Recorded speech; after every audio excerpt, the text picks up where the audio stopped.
তো আজকে অ্যাব্রিভিয়েশন পড়ালাম, যেমন ইয়ার এর ক্ষেত্রে পড়িয়েছি। তো ইয়ার এর অ্যাব্রিভিয়েশন কি হবে?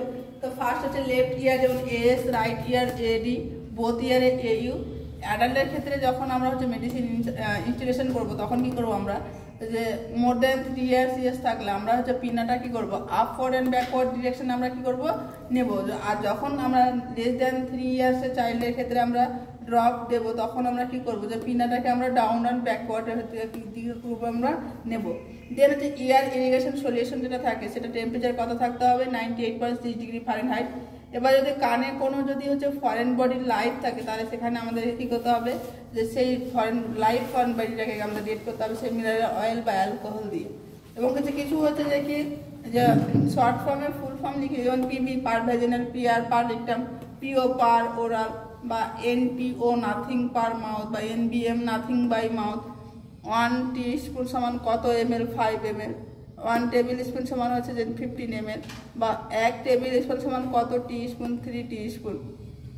এবং কিছু টার্ম যেমন হচ্ছে 1 কেজি সমান হচ্ছে যে কি 1000 গ্রাম, 1 গ্রাম সমান হচ্ছে 1000 mg, 1 mg সমান হচ্ছে 1000 mcg, 1 ml সমান 1 cc, 1 ফ্রেঞ্চ সমান 0.3 mm, 1 মিটার সমান হচ্ছে 100 সেমি, 1 ফিট সমান হচ্ছে 12 ইঞ্চ, আর 1 ফিট ইকুয়াল টু হচ্ছে 30 সেমি, 1 লিটার ইকুয়াল টু 1000 হচ্ছে ml, বা 1 semi equal to 1 mm, 1 inch equal to 2.5 semi, 1 KG সমান হচ্ছে 2.2 পাউন্ড, আর 1 কিলোমিটার সমান 1.6 কিলোমিটার।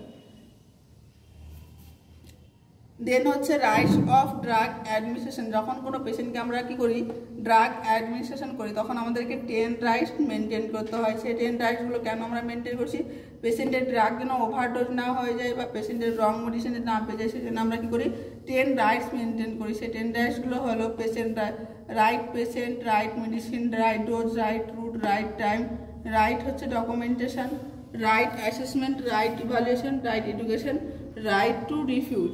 এবং most common method patient identification হচ্ছে call name of patient. Most common method of patient identification হচ্ছে check identification band. যদি psychiatric patient থাকে সেখানে কী করতে হবে, identification mark on the body plus হচ্ছে ফটো দেখে আমাদেরকে আইডেন্টিফাই করতে হবে। এবং লিখেছি আইভি ফ্লুইড ক্যালকুলেশন কীভাবে আমরা করব। তো আইভি ফ্লুইড ক্যালকুলেশনের যে সূত্রটা থাকে, fluid ml per minute, total volume ml, time into minute into drop factor. তো ড্রপ ফ্যাক্টরটা কি হচ্ছে, যে 1 ml ফ্লুইডে কত ড্রপ হচ্ছে সেটা হচ্ছে ড্রপ ফ্যাক্টর। তো এখানে আমরা ড্রিপশেড দু ধরনের পাবো, একটা হচ্ছে ম্যাক্রো ড্রিপশেড পাবো, একটা হচ্ছে মাইক্রো পাবো। ম্যাক্রোটা কাদের ক্ষেত্রে ইউজ করা হয়, ড্রপ ফ্যাক্টরের ক্ষেত্রে, অ্যাডাল্টের ক্ষেত্রে থাকে। ওখানে স্পষ্ট হচ্ছে যে কি টিউবে লিখেই থাকবে যে কত ড্রপ ফ্যাক্টর থাকে, সাপ্লাই যেরকম থাকবে সেরকমই পাবে। যেমন হচ্ছে 10 to 20 ড্রপ পার ml হচ্ছে সাপ্লাই থাকে। এবার হচ্ছে বা অ্যাভারেজ যেটা বলছি সেটা হচ্ছে 15 ড্রপ পার মিনিটে থাকে অ্যাডাল্টের ক্ষেত্রে। আর চাইল্ডের ক্ষেত্রে, পেডিয়াট্রিক্সের ক্ষেত্রে কত থাকছে, যে 60 হচ্ছে ড্রপ পার ml থাকছে।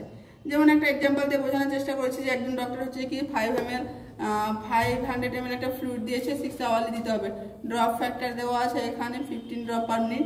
তাহলে আমরা সেই সূত্রটাকে ফলো করে তাহলে কি হচ্ছে, টোটাল ভলিউম দেওয়া আছে 500 ml, ফ্লুইডটা আমাদেরকে শেষ কত ঘন্টার মধ্যে করতে হবে, 6 ঘন্টার। তাহলে আমরা কি করে জানি, যে আমাদেরকে টাইমটাকে আমাদের মিনিটে কনভার্ট করতে হবে। তাহলে 6 ঘন্টাকে আমরা 60 দিয়ে গুণ করলে মিনিটে কনভার্ট হয়ে যাবে। ড্রপ ফ্যাক্টরটা আমাদের দেওয়া আছে, তাহলে আমাদেরকে যে প্রবলেমটা সলভ করে যে ড্রপ ফ্যাক্টরটা পাচ্ছে সেটা হচ্ছে 20.5 ড্রপ পার মিনিট। তো এভাবে আমাদেরকে ফ্লুইড ক্যালকুলেশন করে আমাদেরকে ফ্লুইড দিতে হবে। তা সেই পর্যন্ত।